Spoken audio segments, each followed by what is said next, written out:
bonjour et bienvenue. Bonne année 2013 pour ce JT Sport. Merci d'être fidèle une fois de plus sur l'antenne de Canal 32. Un JT Sport pas tout à fait comme les autres puisque c'est le journal de la rentrée. Pas encore de direct ce soir, mais vous aurez quand même l'occasion de voir tous les événements sportifs de ce week-end. Je vous propose d'ailleurs à cette occasion de découvrir le sommaire en images. Nous parlerons basket avec la rentrée de l'équipe de National 2 de Sainte-Savine. Les Auboises devaient rapidement se mettre dans le bain en affrontant la formation du Creusot, très bien classée elle aussi. Le badminton sera aussi au programme avec la dernière journée des matchs allés pour le BC Bar-Albin dans ce championnat de National 3. Un ultime match à domicile face à Issy-les-Moulineaux pour continuer une bonne première partie de saison. Et puis enfin, nous terminerons par du cyclocross avec le prix de Buchères-Courgeraine, une épreuve, vous le verrez, très boueuse. Et puis sachez qu'en fin de journal, nous évoquons le club de boxe du stade Troyen en compagnie de son président Christian Martin, puisqu'ils organisent le 19 janvier prochain le traditionnel gala avec en prime les combats professionnels de Jawad Shiger et de Tommy Grandsaigne. Mais pour l'instant, revenons à l'actualité avec le championnat de France de National 2 de basket. Sainte-Savine recevait samedi soir la redoutable équipe du Creusot pour cette rentrée 2013. Premier devoir de rentrée pour les Auboises qui n'ont repris l'entraînement que cette semaine. Résumé d'un match à rebondissement. Malgré un premier quart-temps très honorable qui vit les Saviniennes mener logiquement au score 18-15, on avait tout lieu de s'inquiéter lors du second, car en plus des 3 fautes de Mylène Condoris, le SSB se mit à déjouer dans ce match face au Creusot en étant victime notamment d'une adresse défaillante. Impression confirmée par le retard de 9 points en plein milieu du troisième quart-temps. À ce moment-là de la partie, on ne donnait pas cher de la peau des jaunes et bleus. À 4 minutes de la fin, les joueuses de Ludovic Le Tenay ne trouvent toujours pas la faille et sont même assommées par 2 paniers à 3 points de suite. 10 points d'avance pour les joueuses de Saône-et-Loire. Tout va pour le mieux. Il faut dire aussi que ça fait que 3 entraînements qu'on a refait depuis plus de 15 jours de trêve. Donc il faut aussi le temps de se remettre en route. Là on a fait les derniers entraînements, on a fait du collectif, mais bon il faut quand même, après il y a le physique, il faut quand même se remettre dedans avec les formes de jeu. Le moment choisi par le coach savinien pour déclencher une défense zone presse qui va totalement dérouter les Creusotines. C'est tout d'abord Balintova, transparente jusque-là, qui allume la mèche avec 2 lancers francs réussis sur 3. S'ensuit un panier à 3 points réussi par la Slovaque ainsi que 2 nouveaux lancers francs. En moins de 3 minutes, les Auboises sont revenus à égalité au score. Stupéfaction dans la salle. En fait, on a travaillé une presse depuis 3 entraînements. Donc là, on a fait le maximum, on a appliqué la presse et ça a bien fonctionné durant les toutes dernières minutes. Dans la dernière minute, Condoris se charge d'inscrire le panier de la gagne, 64-62, mais au buzzer, le Creusot obtient une faute et 2 lancers francs. Si Kilke marque ces 2 tentatives, il faudra aller en prolongation. J'ai été sur le banc, j'ai bien croisé les doigts pour pas qu'elle marque ces 2 lancers francs et je pense qu'elle a eu une mauvaise pression. L'arrière creusotine rate ses 2 lancers francs et offre une victoire en forme de hold-up pour l'entraîneur savinien. C'est un scénario aussi catastrophe pour eux parce qu'on leur vole le match à moins 10 à 5 minutes de la fin. Je pense que le tort qu'ils ont eu, c'est qu'ils avaient gagné le match. C'est un drôle de parcours qui attend les Saviniennes puisque sur les 2 prochaines semaines, elles vont affronter le gratin du haut de tableau. L'occasion de savoir de quoi elles sont réellement capables. Dans la même poule, le duel de haut de tableau entre Furdenheim et Mézieux a tourné à l'avantage de ces dernières puisqu'elles se sont imposées en Alsace 78-84. Dans le même temps, Riorges a été défait par Union Avenir 73-68. C'est donc tout bonus pour le SSB qui se repositionne en 3e place à 2 points du leader Mézieux. Le basket masculin présent avec la Nationale 3 et le résultat du BC Saint-André-les-Vergers en déplacement à Malakoff. Joli coup réalisé par l'Edria avec cette victoire 66-60.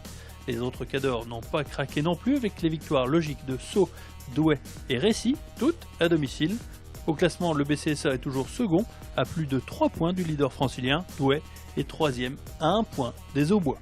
Juste avant d'évoquer le badminton, une petite parenthèse footballistique donc avec la qualification des Troyens lors des 32e de finale de Coupe de France samedi sur le terrain de l'équipe de CFA Monceau-les-Mines, 1-0. Le but a été inscrit par Camus sur coup franc à la 44e minute. Le tirage au sort des 16e de finale a été effectué hier et il a donné comme adversaire aux Troyens Fontenay-le-Comte, une autre équipe de CFA. Le match aura lieu le 22 ou 23 janvier prochain.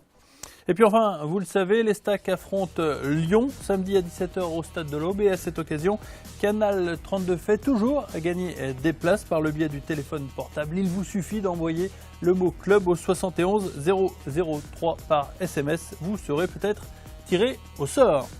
Je vous le disais tout à l'heure, parlons à présent badminton avec la dernière journée des matchs allés du championnat de France de National 3. Bar-sur-Aube entame sa seconde année au sein de ce championnat et continue, comme la saison dernière, de courir après le maintien. C'était encore le cas samedi après-midi à l'occasion de la visite d'Issy-les-Moulineaux. Reportage. Face à une équipe susceptible d'aligner des éléments descendus de l'équipe première, Bar-sur-Aube fut bien embêté au moment de composer sa formation face à Issy-les-Moulineaux. Car tout le staff bar-albin connaissait l'importance d'une victoire face à un concurrent direct pour le maintien. Cette année, on joue une poule de Parisiens, à part 3. Et bon, c'est vrai que notamment ici les Moulineaux, c'est une équipe qui a de la réserve, qui a trois équipes en national, donc il peut à tout moment faire descendre un joueur mieux classé. Donc c'est toujours un petit peu la loterie. Ils ont pris quelques points en faisant descendre des joueurs classés top 50.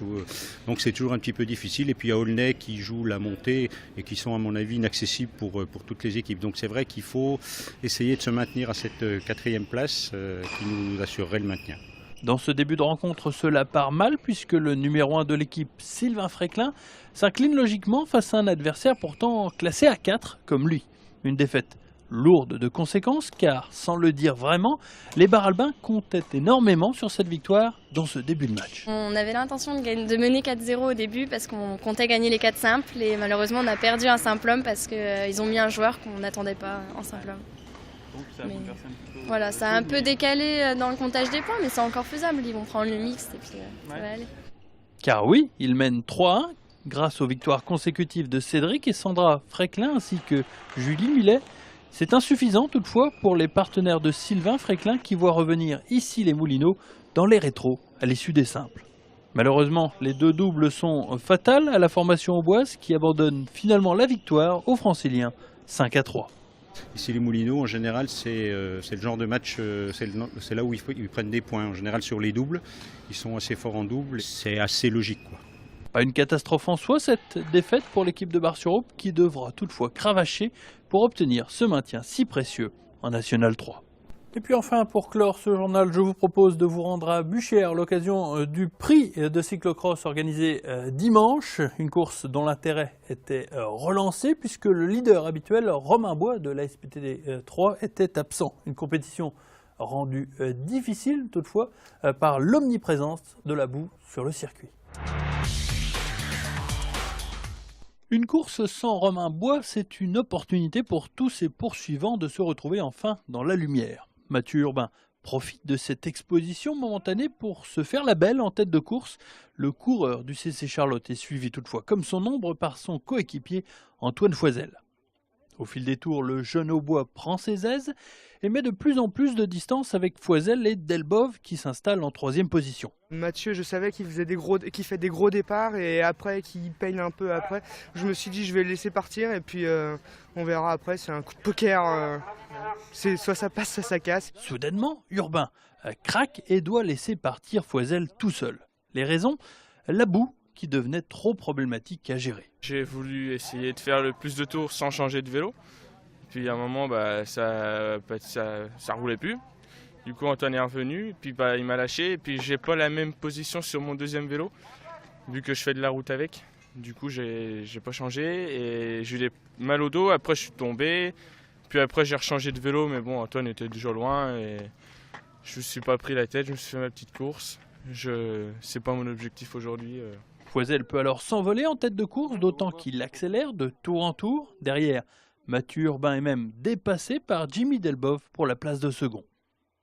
Le postier est toutefois trop loin pour contrecarrer les plans de victoire de Foisel qui s'impose dans ce cyclocross de Buchères. J'ai rien lâché depuis le début, je me suis dit au bout d'un moment ça payera un jour et puis ça fait à peu près 2-3 semaines que je me rentraîne sérieusement et ça paye. Une fois la course terminée, les plus courageux ont pu nettoyer des vélos qui en avaient bien besoin directement dans la Seine. Avant de se quitter, je vous propose de découvrir le programme du week-end sportif qui s'annonce avec l'agenda. Les rendez-vous du week-end avec dès samedi le choc au stade de l'Aube entre l'Estac et le leader de la Ligue 1, l'Olympique lyonnais.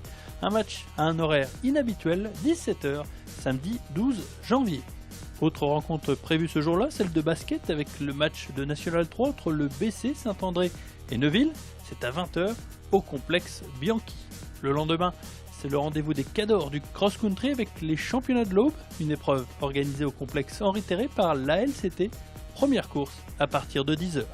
Et puis enfin, en reprise des championnats de handball avec le match entre l'Étac et Sedan, deux équipes très mal classées, les Troyens, attendent votre soutien dimanche après-midi à partir de 16h à la salle Omnisport. Voilà, ce journal est terminé. Je vous remercie d'avoir été en notre compagnie pour ce premier JT Sport de l'année 2013. J'en profite à cette occasion pour saluer la naissance de Lisa Drujon, fille de Claire et Mathieu Drujon, qui est née dès le premier jour de janvier. De notre côté, retour à la normale dès la semaine prochaine avec un JT Sport en direct et en plateau. À lundi prochain.